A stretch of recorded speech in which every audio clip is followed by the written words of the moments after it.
Mustapha, alors on va descendre un peu plus au sud. Vous n'êtes pas le régional de l'étape, vous venez de Côte d'Ivoire. Un mot d'abord, Mustapha, sur la transformation dans vos administrations, Côte d'Ivoire, voilà comment ça s'est passé. Et puis ensuite, j'aimerais bien vous entendre aussi sur, on va voir votre témoignage parce que la Côte d'Ivoire, on va parler de la data. Et vous allez nous expliquer comment la data transforme un peu tout ça, comment ça peut être un levier de croissance, la data autour de la population. Mais déjà, vous, nous donner, on connaît un peu moins ici la Côte d'Ivoire, enfin, comment ça s'est passé pour vous, pour les entreprises, cette crise? Et est-ce que vous vous reconnaissez dans cette transformation digitale qui s'est accélérée? Oui, oui, c'est bon. Merci. Merci je voudrais, avant d'intervenir, dire merci à TNP d'avoir organisé cette cérémonie qui nous permet en fait de décloisonner les deux secteurs essentiellement. Sur du secteur public, je vois qu'ils sont tous du secteur, les co-panélistes sont du secteur privé, donc ça permet de décloisonner quand même le secteur public et le secteur privé. Ce n'est pas toujours que sur le terrain, nous avons les mêmes approches. On a les outils et des procédés qui sont différents. Et donc, je vous félicite encore, dis merci d'avoir accepté de partager avec nous votre expérience de gestion de la crise et aussi des perspectives qui s'ouvrent. Il faut dire que à l'avènement donc de cette crise, de cette pandémie, nous sommes au sud d'Abidjan, de la Côte d'Ivoire. Abidjan, nous étions tous confinés. Abidjan même a été confiné par rapport aux autres villes du pays. Abidjan, je dis, c'est la capitale économique, c'est le centre des affaires. Et donc, nous avions deux missions essentielles. Nous devrions organiser le recensement de la population. C'est vraiment le dénominateur de toutes les données.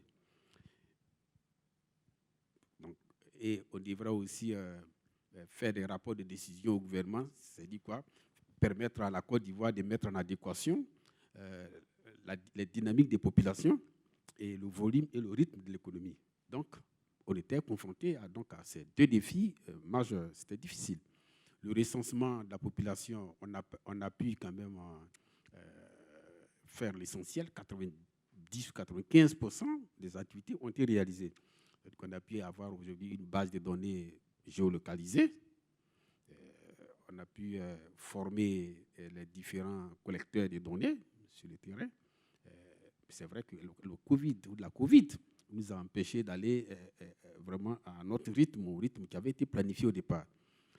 On devrait boucler tout cela en 2019, mais en 2020, on n'a pas pu le faire, le recensement. Donc en novembre prochain, on va pouvoir finaliser vraiment le dénombrement effectif de la population. Donc c'est eu un impact négatif. Mais ce qu'il faut comprendre, c'est que on s'est organisé un peu comme les copanélistes du secteur privé pour nous adapter. Oui, en travaillant avec le Zoom qu'on ne connaissait pas assez. On faisait des réunions à travers donc, le télétravail.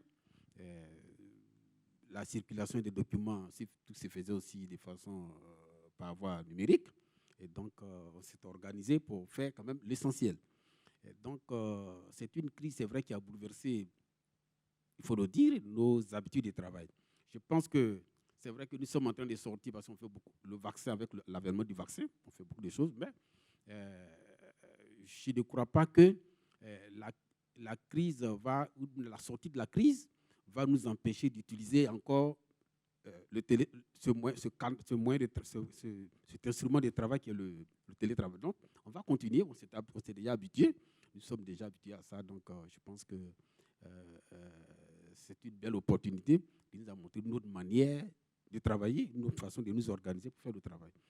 Maintenant, je peux aborder la deuxième question. Oui, sur la data, parce qu'on va justement oui. parler de la data avec chacun d'entre vous. Et votre témoignage est assez intéressant. Je rappelle, hein, vous étiez dans le recensement de la population. Et le but, c'est de dire, toutes ces données collectées, eh bien, on va s'en servir comme un levier de croissance. Alors, expliquez-nous comment. Oui, je peux dire un mot quand même sur la Côte d'Ivoire. La Côte d'Ivoire est située en Afrique de l'Ouest. C'est un pays qui est dans deux zones différentes. Il y a une première zone qui est l'UEMOA, c'est l'Union économique monétaire ouest-africaine, qui regroupe 8 pays.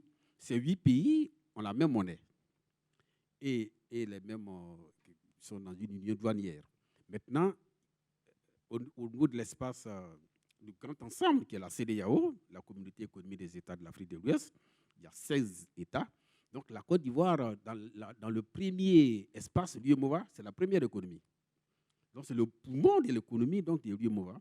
Et au niveau de la CEDEAO, c'est la troisième économie, après le Nigeria, le Ghana. Mais quand on regarde le produit intérieur, le revenu par tête d'habitant, la Côte d'Ivoire, selon les dernières études qui ont été livrées par la Banque mondiale, c'est la première économie. Parce qu'en termes de revenus par tête d'habitant, nous sommes en tête. Nous sommes en tête.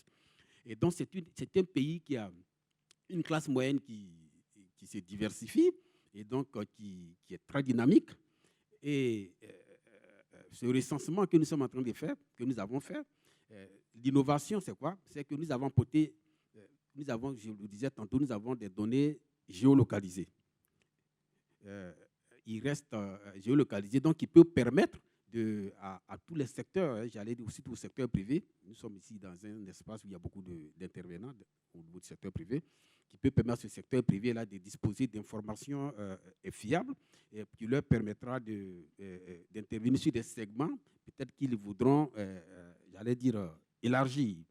Et donc, au niveau de la consommation, l'évolution même de la population, ces données géolocalisées vont jusqu'aux îlots. Au lot, par quartier, nous avons vraiment toutes les informations nécessaires sur la dynamique de la population. Donc, je pense qu'il y a un intérêt important pour le secteur privé, dont ces données peuvent servir vraiment de levier important pour, j'allais dire, pour le secteur privé qui voudrait vraiment accélérer vraiment sa croissance.